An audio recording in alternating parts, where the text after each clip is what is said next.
I'd like to talk about this case a little bit more in the national context. The issues raised in this lawsuit, as egregious as they are not necessarily unique to New York City public schools.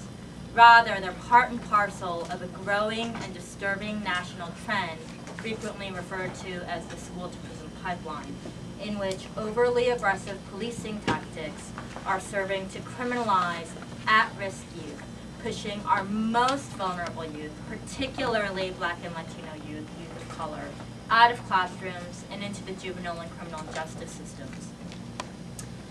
The use of police tactics, as I mentioned, in K-12 public schools is not unique to New York City. In fact, the National Center for Education Statistics reports that 60% of high school teachers report that armed security or police patrol their school hallways. But the overall trend, unfortunately, has been to criminalize student misconduct that a generation ago would have been handled by a trip to the principal's office or maybe a suspension. Today, instead, it's resulted in the child being handcuffed and hauled down to the precinct.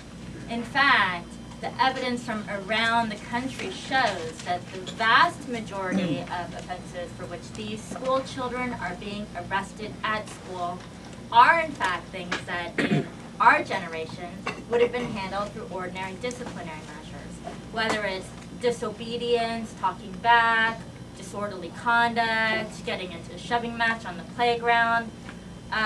For example, in the state of South Carolina, the #1 offense leading to a child's referral to the juvenile justice system, it's not gangs, it's not weapons, it's for the crime of disturbance at school. Similarly, we've seen in certain districts in Massachusetts, up to 50% of juvenile referrals to jail come from schools. In one district we litigated, 1 out of every 7 children of color in the district was arrested at school every year.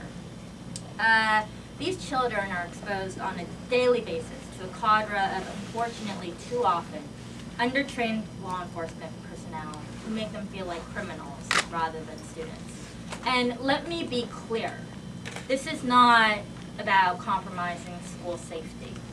Our clients and we share the feeling that school safety is our highest priority. We cannot have a functioning system without safe schools.